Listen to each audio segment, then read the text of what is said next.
मान्यवर, एक प्रकार से ये जो घटना है वो कोई सामान्य घटना नहीं है। करीब करीब 4 दशक के बाद एक बार फिर से लोकसभा अध्यक्ष के सामने अविश्वास प्रस्ताव आया है और एक प्रकार से मैं ये भी कहना चाहता हूं कि संसदीय राजनीति और ये सदन दोनों के लिए ये अफसोसजनक घटना है, क्योंकि स्पीकर जो होते हैं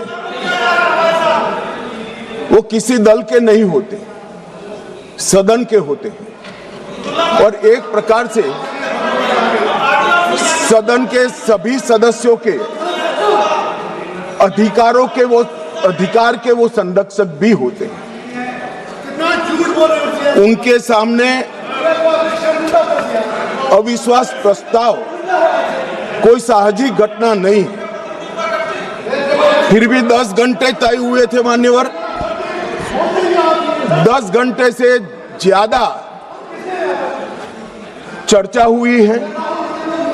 लगभग 13 घंटे तक सदन इस पर दोनों पक्ष विपक्ष दोनों की ओर से चर्चा की और 42 से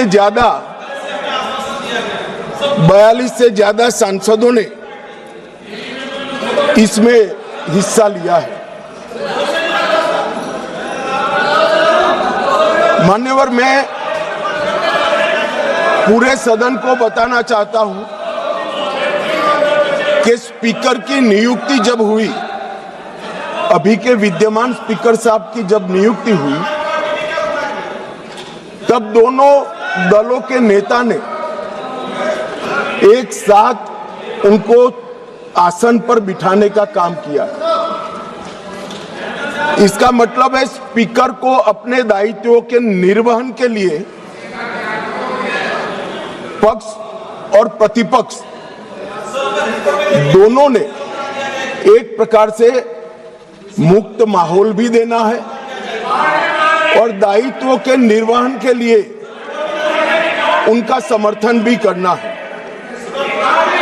मगर आज स्पीकर के निर्णय पर कोई असहमति तो व्यक्त हो सकती है, मगर लोकसभा के नियमों में स्पीकर के निर्णय को अंतिम माना गया।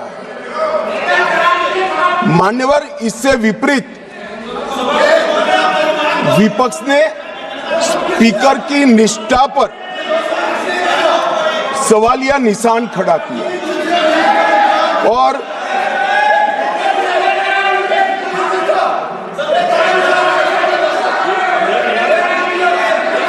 अगर आप रिकॉर्ड में आना चाहते हैं, रोड साहब, आप लोग रिकॉर्ड में आना चाहते हैं तो मैं अलाउ कर रहा हूं कि लिखित अपना भाषण कर दें तो रिकॉर्ड में आ जाएगा।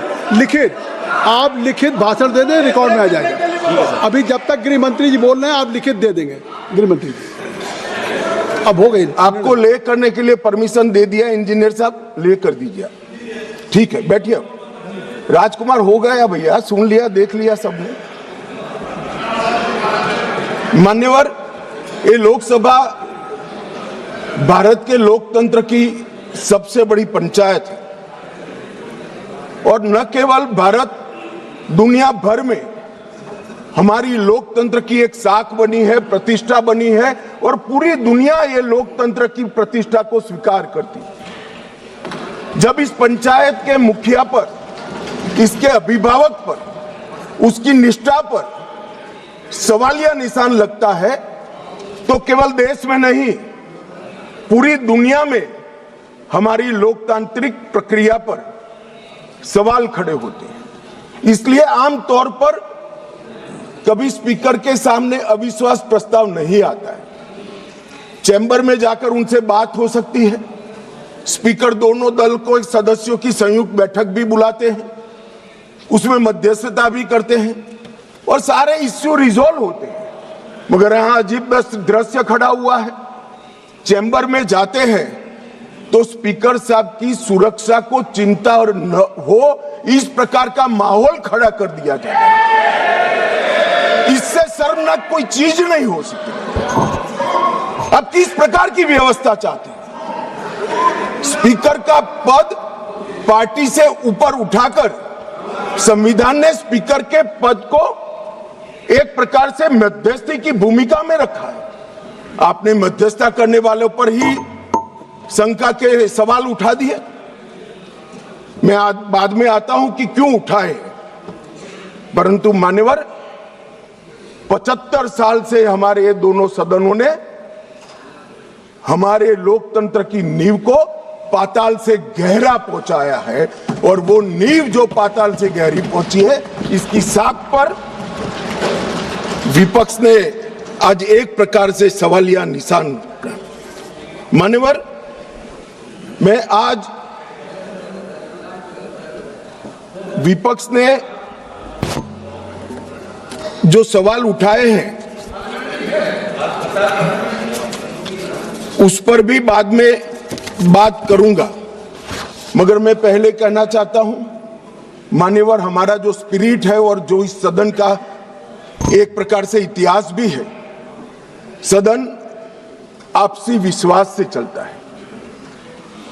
पक्ष और विपक्ष दोनों के लिए सदन के स्पीकर जो होते हैं वो कस्टोडियन होते हैं, मगर उनको लोकसभा कैसे चलानी, इसीलिए इसी लोकसभा ने कुछ नियम बनाए।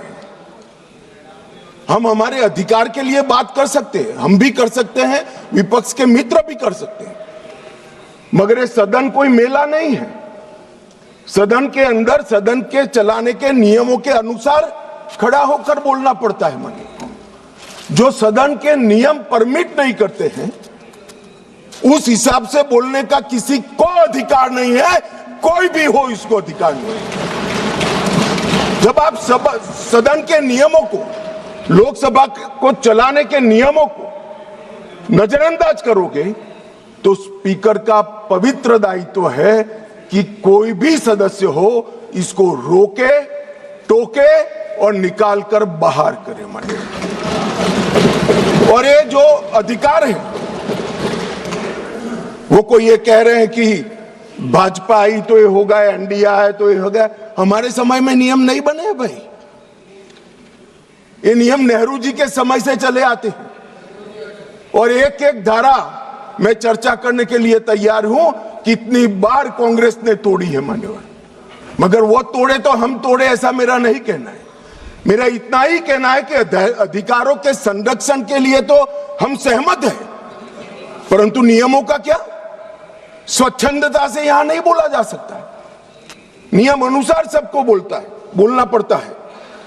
और स्पीकर जब निर्णय देते हैं वो निर्णय हो सकता है हमें भी अनुकूल न हो सकता है विपक्ष को भी अनुकूल। इसके पर मंतव्य तो सभी सदस्यों का हो सकता है, मगर स्पीकर के निर्णय पर शंका नहीं कर सकते, इनकी निष्ठा पर शंका नहीं कर सकते हो आप।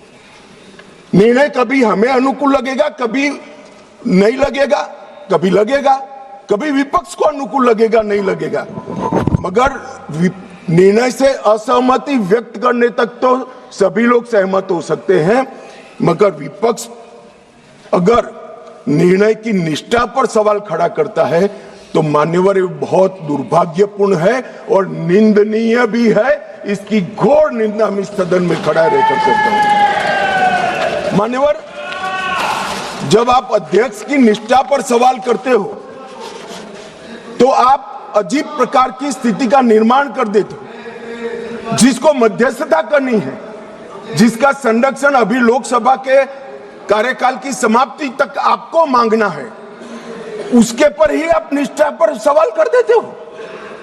मान्यवर, ये हमारी परंपरा, उच्च परंपराओं का निर्वहन करने के लिए ये बहुत अफसोसजनक घटना है। मान्यवर, मैं हमारे लोकतंत्र में अनेक बार परिवर्तन है।